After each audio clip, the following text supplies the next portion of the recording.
Hello, welcome back. And today we're going to be talking about color pickers.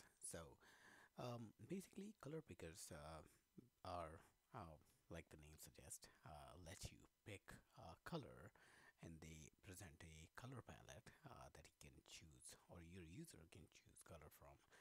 Now, color picker view presents a label and a color indicator. So when you click or tap on the standard color picker, it'll let you select a color. And the interface for this color picker is platform independent. So on macOS, the picker opens a small window that always remains open on the top, and you can choose different colors, and make your selection and then move on, and Windows still stay open until you close it. And on iOS, basically it depends on the context, and it can be presented as a sheet or as a popover. Okay, there are several initializers that color picker view has, and you can actually choose even, the string and standard localized string, even view combination for creating color pickers. And you can use colors or CG colors basically for your color choices. Okay, so let's go ahead and take a look at color picker. So I'm gonna type color picker. Okay, let's take a look at its initializers. Um, so the very first initializer is basically this title key that takes a localized string key and selection. And selection is basically a binding. So it's basically a binding to a color. Okay. And there's one more that you're gonna see. This one says title string protocol, and selection is binding CG color. Okay, so let's take a look at this one, because this is something that all right, let's try to jump into the definition of color picker. Okay, and so color picker was introduced iOS 14, so it's only going to work on iOS 14. So if you're trying to make it work for SwiftUI 1.0, you'd have to actually look for any alternate solutions. But if your minimum target is iOS 14 and SwiftUI 2.0, you're in a good shape. Okay, so this is the and it takes CG color. So this was the initializer that we're gonna look at. But as you can see, there are several other color picker initializers, and we're gonna take a look at them one by one. Okay, so let's take a look at this string. So we're gonna give color picker. Okay, and we need a binding element basically. So let's create state private var,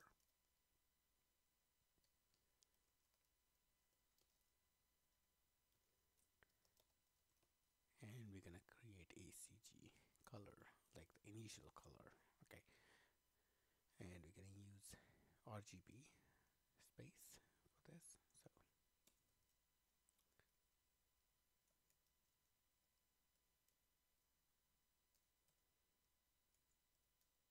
okay, all right, and we are going to use this.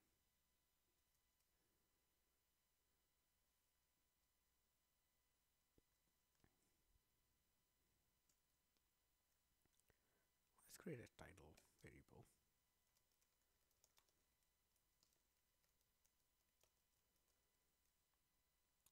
and what we can do is we can basically return an H stack with some spacing, about maybe 30 points of spacing, and you can create a V stack. Inside the V stack, we're gonna create our color picker, and we're gonna give it the title and the CG color. So we can pick either one of these. Like I said, if you have these two are very similar, right? But if you have a localization table, then localized key is going to be searched first, and then if it's not available, then it's basically gonna just print whatever it is in the string. Okay, so we're gonna say CG color, and let's do supports. There's another property, supports opacity. Opacity. Okay, let's see if this property is available. Okay, all right. Let's go into the initializer for ColorPicker, and there you go. Supports opacity is available, so we're going to choose that. Okay, all right. I'm going to give it a frame. Let's give it a max width of infinity. So basically what infinity is going to do is going to create width and edge to edge. So basically width is going to start from the edge of the phone, and it's going to adapt based on the size. Okay, and you're going to have frame, going to give it a height of about 40 points. Okay, and now what we can do is basically we can create a struct where we're gonna show the description of the color. So let me create another struct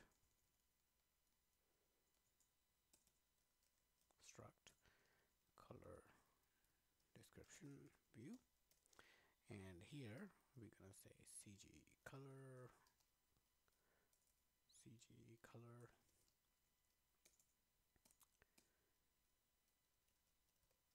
Gonna create the body. Now this body is gonna have color space. Now we're gonna get the color space from CG color dot color space dot. Let's see if we can get the name. If name is not there, then we're gonna simply print space or blank, and we are going to return a VStack, and let's give it a spacing of about 10 points. We're going to give a text color space, okay, and hstack.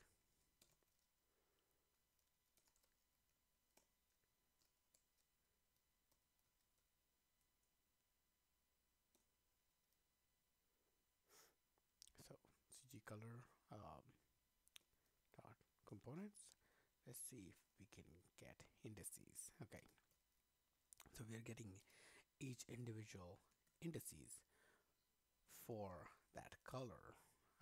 What's the composition, and we're gonna find that, and we're gonna basically print that in the text. Okay, all right, so we're gonna have string format.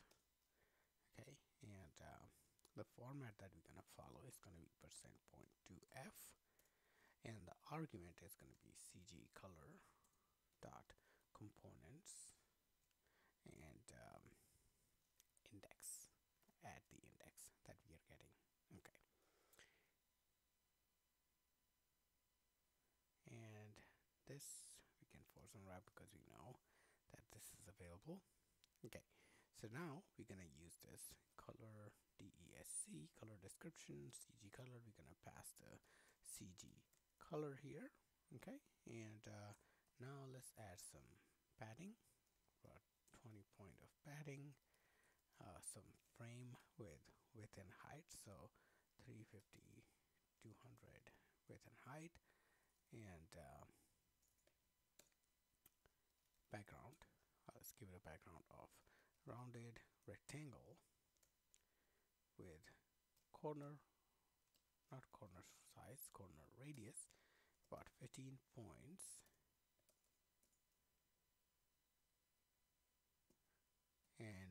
fill this with color dot gray dot opacity 0.5. Okay, let's resume, and we're gonna let's check out what we've got.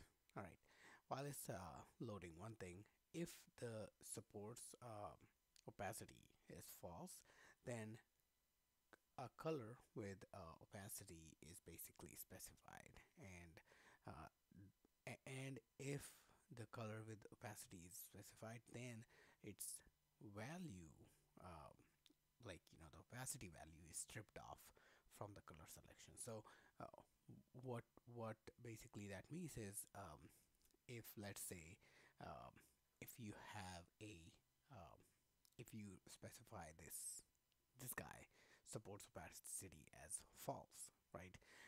What's going to happen is, if you select a color and during selection you chose the opacity is going to be stripped off. So opacity is not going to be um, it's not going to come back in your selection. So what I mean by opacity, like this guy right here. So this opacity, regardless of if you select or not, if the value is false, then upon closing this, you're gonna get just the color without opacity. Okay. So if you notice, color. Let me change a different color. Okay. Or let's change it to dark purple. That's good. All right, so there we go. So we get the name, the color components, right? And let's check out if the opacity property is working fine. As you can see, the opacity property is also working fine. Okay. Let me see if I can actually make this.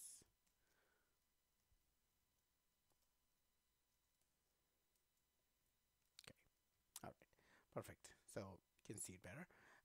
So let's select red color, and there are three options available for you to choose, and you even have like an eyedropper basically to um, choose. And I don't know. Okay, I haven't tried eyedropper how it works, so you might actually give it a try. Or maybe on the phone it works differently. Anyways, you have like these three different tabs, and you can select on any of those, and you have hex display as well. So sometime if you like the hex value, you can actually type that here, and that's gonna convert that value into color, into basically color component, and you can actually get that value right here. And I want to show you how opacity values are working, so like that. Okay, so let's give that the other thing a try, what I was talking about. So specifying this as false, not run. I'm not trying to run. Okay, let me resume. All right. Okay, so we're gonna try to select, as you can see, the opacity is not there, but here you can actually in the hex color you may define opacity. In that case, what's going to happen basically is going to strip that value out. Okay, so that's how you can toggle opacity. Okay, I'm gonna turn it back true, and that's perfect. Okay, all right, so that is one overload. Now other overloads are pretty similar, so let me actually draw one here. Okay, so there's one that takes the color picker dot init. Okay, so this one takes binding for a color. Okay, so it works very similar to color. CG color is a little bit different. That's why we looked at CG color first. But this one is basically the color, um, and it takes the binding as color, and your localization key. There's another variation for it, which is takes string directly, um, and basically the same overload for CG color. Okay, then you have one that takes the binding in a label where you can provide your own view basically. Okay, and then you have this where it supports a localization key binding and supports opacity that we have already seen. um, and like a couple of overloads, one for color, one for CG color, and then you have a similar selection where you have your binding selection, supports opacity and label. And basically once again, for CG color, okay, that's the difference. This one is color and this one is CG color. Okay, all right, so those are all the initializers. So let's take a look at another example. So what I'm going to do is I'm going to create, maybe get rid of all these things right here. Let's create another example. Okay.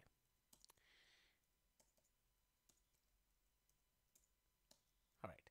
So we're going to create few state variables.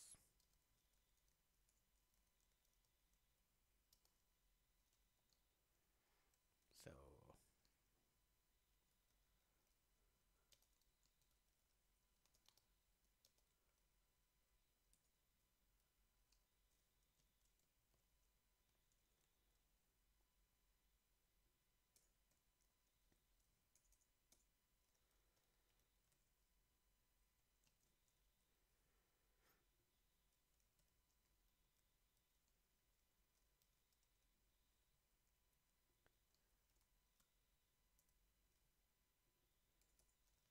okay. Now we're going to create body, and inside that body we're going to have h stack with spacing of about 40 points, and v stack, and here we're going to have color picker, and this color picker is going to say select or border color selection is going to be border color. Supports opacity, we're going to say this binding value there, and I'm going to give it a frame, and frame is going to have max width. Max width value is infinity.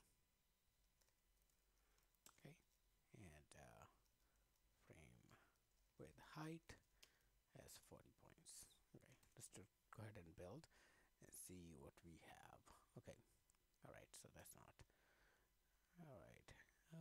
Okay, okay, good. All right, yeah. So then you have a text, and that text basically displays border color dot color components.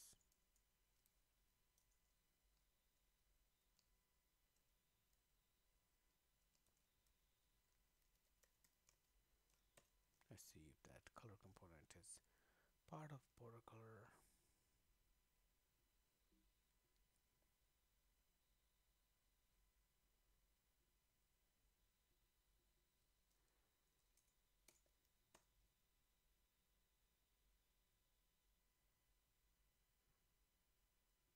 Let's take a look if we can get colors definition, and if the components is part of that.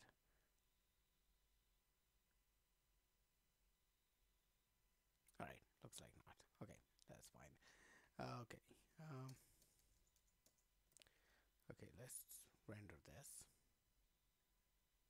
All right, so I'm going to create a divider here.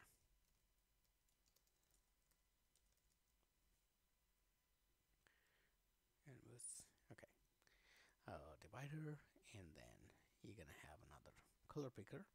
So I'm going to just copy this guy, and this is going to be fill color. Okay, this is going to be $F color.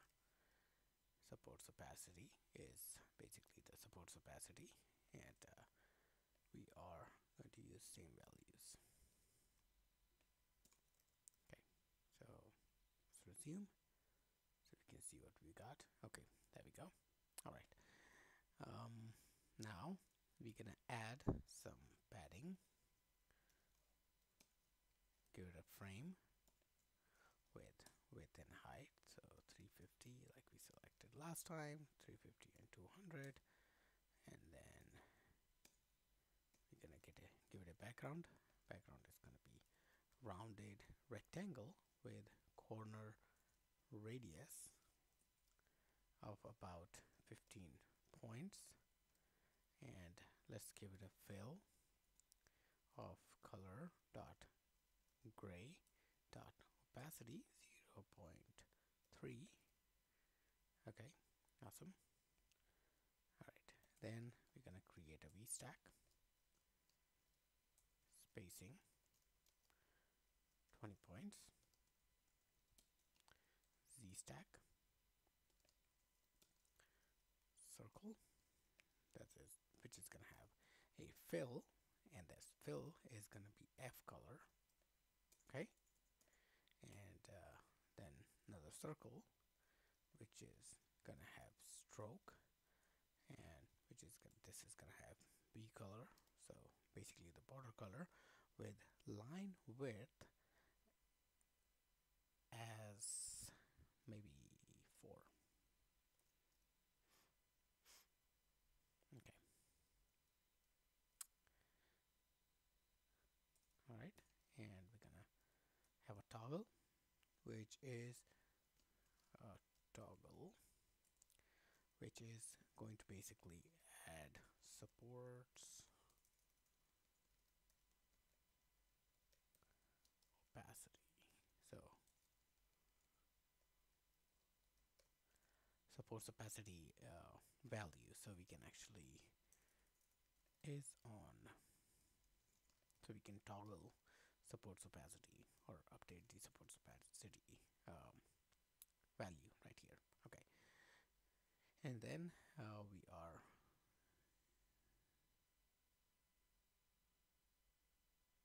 okay, and then let's give it a padding 20 points. Let me change this to a stack and take a look. That's better. Okay. Okay, padding, and then let's give it a frame with width 200, 200. Okay.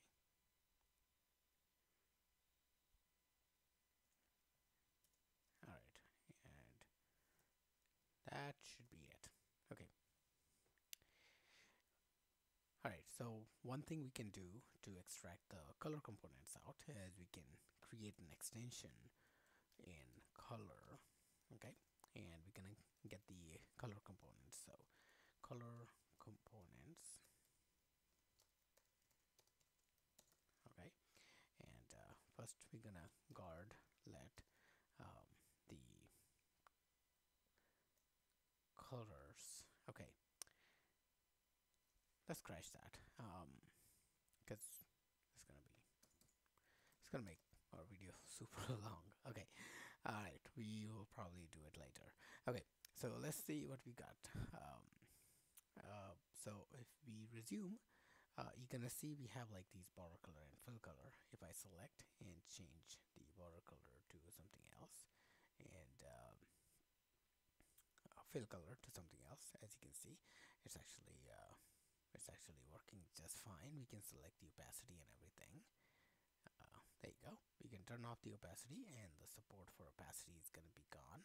And then basically your color picker fills the selection and retains the selection basically. So this is how you can create your own views with your users choices and stuff to customize the views that you're presenting. Now one of the nicest thing is you actually reason I was trying to get the color components out, because then you can actually save individual components, but you can still basically do like the earlier example we saw, where using CG color you can basically get the components out just right off in the CG color without doing much of the work. So use CG color instead of color, because both are supported, and then get the color components out if you need to save your if you need to save red, green, and blue values and alpha values basically individually in your data store. Okay. All right, so that was it for this video for the color picker. I hope you guys enjoyed the video. Thanks again for watching. I will see you guys in next video. Thank you.